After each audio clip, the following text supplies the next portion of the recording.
Good morning সকলকে। রিমাস personal ব্লগে সবাইকে স্বাগত।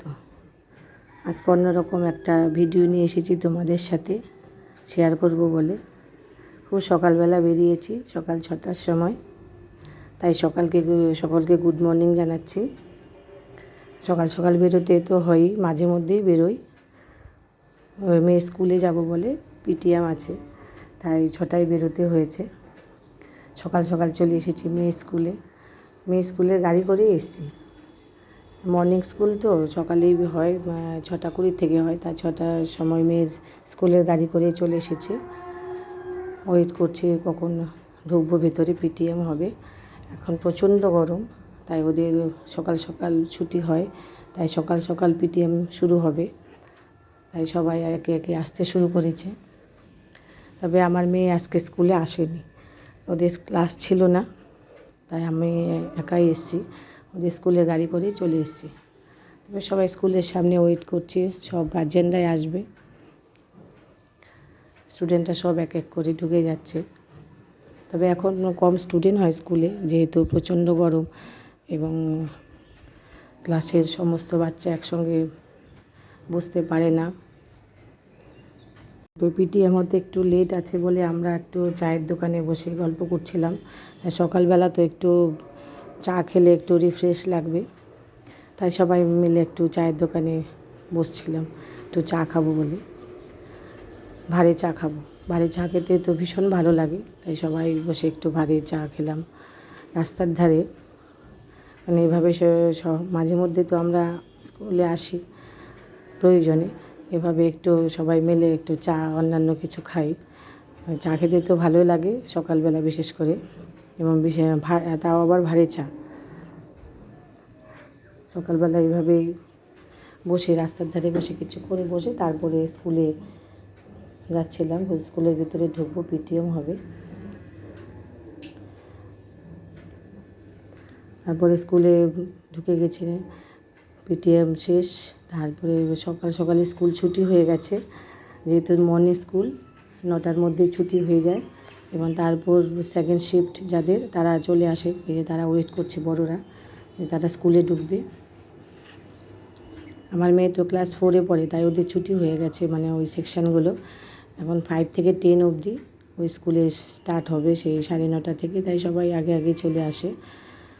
এখন এইভাবেই চলছে প্রচণ্ড গরমের জন্য। আমরা তো ওয়েট করছিলাম যে বাড়ি আসবো বলে। আর আমার মেয়ে স্কুলের গাড়ি করেই আমি বাড়ি আসবো, তাই ওয়েট করছিলাম। স্কুলের গাড়ি এসে গেছে, সবাই এক এক করে গাড়ির থেকে নামছে। যে স্কুলের গাড়ি করেই তো এসছি, এতে স্কুলের গাড়ি করেই যাব, তাই সবাই ওখানে আমরা গার্জেনরা ওয়েট করছিলাম। মেয়ে স্কুলের অন্যান্য বন্ধুরা, ছোটো ছোটো বন্ধুরা ওয়েট করছিল যে আন্টি আজ তোমাদের সঙ্গে যাব, বেশ ভালোই মজা হবে। আমাদের ভালো লাগে, মাঝে মধ্যে আমরা তো এইভাবেই আসি এবং যাই। এই গাড়ি করেই বড়রা আসে এবং তারপর ছোটোদের ছুটি হয়ে যাওয়ার পর আবার এই গাড়ি করেই নিয়ে যায়। তাই আমরা গার্জেন এবং ছোটোরা ওয়েট করছিলাম অনেকক্ষণ ধরেই যে এই গাড়ি করে বাড়ি ফিরবো। আমরা এইভাবেই আসি, যেদিন পিটিএম থাকে আমরা এইভাবেই আসি, গাড়ি করে মেয়ে স্কুলের গাড়ি করেই চলে আসি, আবার ছুটি হওয়ার পর আবার একসঙ্গে সবাই চলে যাই। গাড়ি আঙ্কেল খুব ভালো, সবাই আমাদের সাপোর্ট করে এইভাবে যে আপনারা এত দূর থেকে আসেন, জানেন একসঙ্গে চলে যাই, একটু কষ্ট করে হলেও সবাই একসাথে যাই। তাই এইভাবে গাড়ি করে আমরা সবাই একসাথে আসছিলাম। আমার মেয়ের ছোটো ছোটো গাড়ির বন্ধুরা যারা প্রতিদিন একসাথে আসে, সবাই বেশ হাসছিল যে আমি ভিডিও করছি বলে আন্টি তুমি ভিডিও করো? আমি হ্যাঁ করি। বলে গান করব আমি। আমার 3জন ছিল, 4জন ছোটো বাচ্চা। আমি ঠিক আছে, আমি ভিডিও করি, তুমি গান করো। তারা খুব মজা পাচ্ছিল, দেখা হাসছে সবাই। আর গার্জেনরাও দেখছিল, বলে খুব ভালো ভিডিও করছে আন্টি। তাই ওরা দেখছিল, টাটা করছিল। এই দেখো খুব মজা করতে, তাই সকালবেলা ওদের সঙ্গে একটু মজা করতে করতে গাড়ি করে আসছিলাম। খুব ভালো লাগছিল যে মাঝে মধ্যে এইভাবে যাই, সবাই একসঙ্গে কথা হয়, ওদের সঙ্গে দেখা হয়, খুব ভালো লাগে ওদের। ওই যে গান করছিল এক এক করে, গানগুলো তো তোমাদের শোনাতে পারবো না কাউকে, রবীন্দ্রসঙ্গীত করছিল সব, কেন এটা পার্সোনাল ব্লগে কাউকে তো ওইভাবে মানে গান শোনানো যায় না, তাই আমি আর শোনাতে পারলাম না। সবাই বিশেষ করে রবীন্দ্রসঙ্গীত করছিল, খুব ভালো লাগছিলো শুনতে, ছোটোদের কণ্ঠে সকাল সকাল এরকম গান, হাসি মজা করে গাড়ি করে আসছিলাম, বেশ ভালো লাগছিলো। আমাদের বাড়ি থেকে মেয়ে স্কুলের দূরত্ব প্রায় 3-4 কিলোমিটার হবে, আসতে অন্তত 10 মিনিট লাগে। তাই 10 মিনিটের মধ্যে আনন্দ উপভোগ করে নিলাম সবার সাথে। চারদিকটা বেশ ভালোই লাগছিলো, সকাল সকাল দুপাশে বাজার বসেছে। মাঝে মধ্যে তো এখান থেকে আমরা একটু বাজার করে নিয়ে যাই, তাই আজকে আর সম্ভব হয়নি। তাই সবার সাথে একটু গল্প করে হাসি মজা করে গাড়ি করে চলে এসেছি। প্রচণ্ড গরম ছিল বলে তার মানে ভালোই লাগছিল না, যে না কখন বাড়ি যাব। বাড়ি গিয়ে তো অন্যান্য সব কাজ করতে হবে, একটা চিন্তা তো থেকেই যায়। কেন না সকালবেলায় তো প্রচুর কাজ থাকে, তাই সকাল বেরিয়েছি, কেন কাজটা তো বাড়ি গিয়ে কমপ্লিট করতেই হবে। তাই একটা বড় চিন্তা বাড়ি গিয়ে করতে হবে। তাই আর একটা ভালো লাগাও ছিল সকালবেলা, যে সকাল সকাল বেরিয়েছি, সবার সঙ্গে দেখা হয়েছে। এবার একটা চিন্তা বাড়ি গিয়ে করতে হবে। যাই হোক, দেখতে দেখতে তো বাড়ি চলেই আসলো। বেশি দূরত্ব নয় আমাদের বাড়ি থেকে মেয়ে স্কুলের দূরত্ব। মেয়েরা তো গান করছিল, গান শুনতে শুনতে তো রাস্তা প্রায় শেষের দিকেই চলে এসেছি, বাড়ির কাছাকাছি প্রায়। গান করছিল ওই ছোটো মেয়েটিকে, আমার মেয়ে ঝুঁটি বনু বলে, ও সুন্দর খুব ঝুঁটি বাঁধে বলে, আমার মেয়ে ঝুঁটি বনু বলে।